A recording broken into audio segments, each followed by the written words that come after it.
One important idea we need to talk about is the idea of secant lines. So what are secant lines? I'm going to draw a picture to illustrate what secant lines are.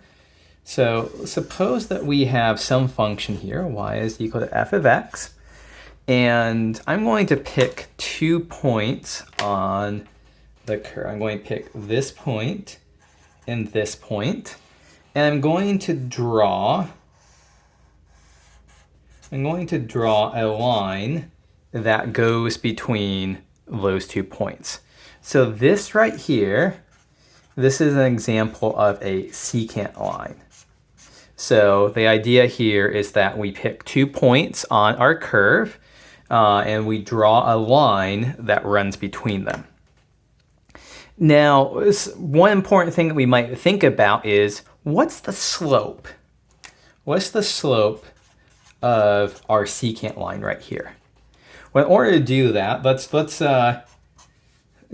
give some context for what's going on. Let's call this x value, suppose this is just x, and this x value down here is x plus h for some positive value of h. Then we're being asked to find the slope of that red line there. How do we find slope? So m is the letter we usually use to represent slope. The slope of the secant line is going to be the change in y over the change in x. Change in y over the change in x. So in this case, the change in x is going to be the bigger x value is x plus h, the smaller x value is x. As for the change in y, so this point, we need to use the fact that y is equal to f of x. So the y value here is just, so this is x plus h comma f of x plus h.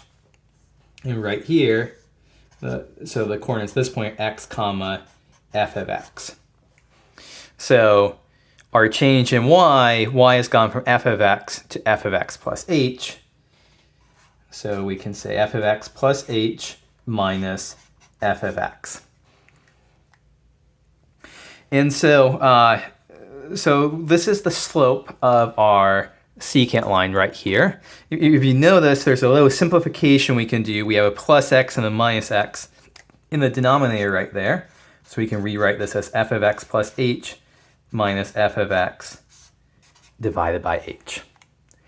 And this expression right here, this is a really important expression.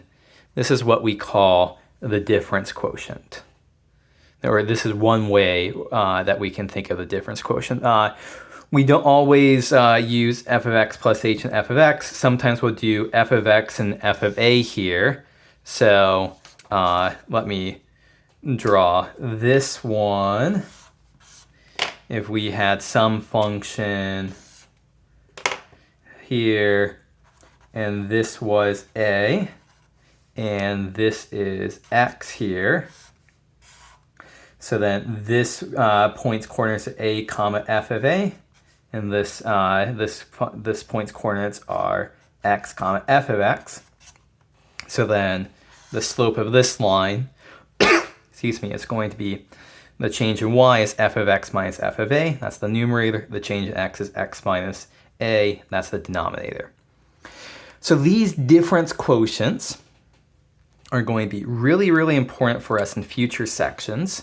So it's worth us spending just a little bit of time practicing manipulating these difference quotients. So I have a couple examples for us to do to manipulate difference quotients. So let's do the f of x plus h minus f of x over h version of the difference quotient for this function here, f of 3x squared minus x.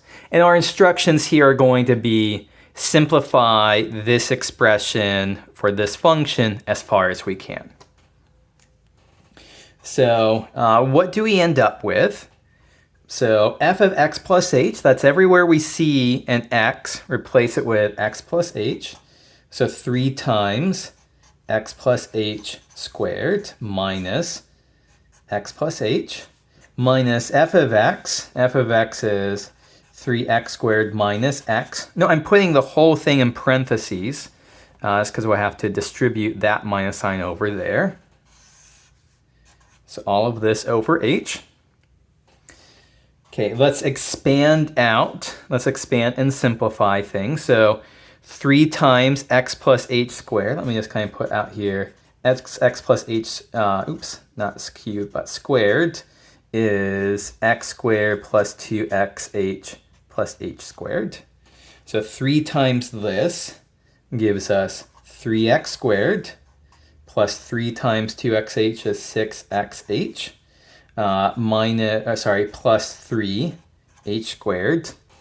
Distribute this negative sign here, minus x minus h, minus 3x squared, minus times minus is plus x divided by h. Okay, so at this point, let's look for, we've kind of done the mechanical part of simplifying. Let's look for cancellations here. We see a 3x squared and a 3x minus 3x squared, so those cancel.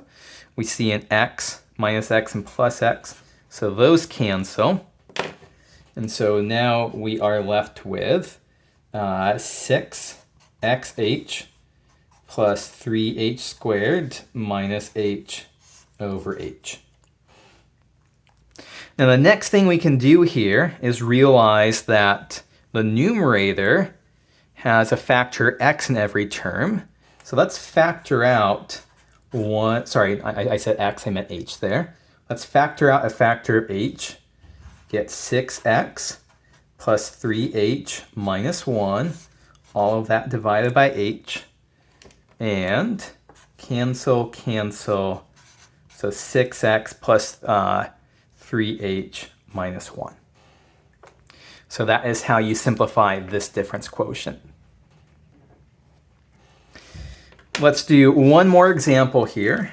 G of x minus g of a over x minus a. So this version of the difference quotient, where g of x is x cubed.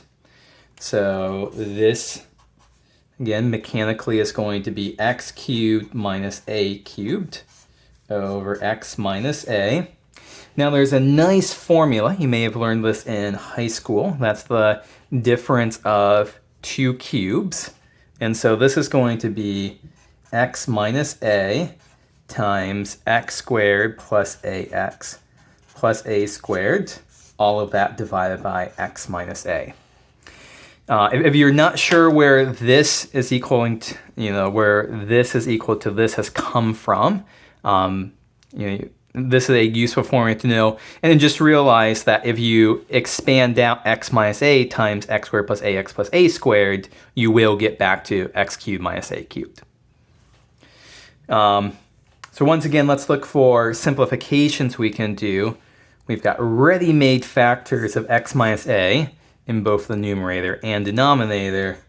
And so we are just left with x squared plus ax plus a squared. Okay, so that's an introduction to this idea of the difference quotient in secant lines.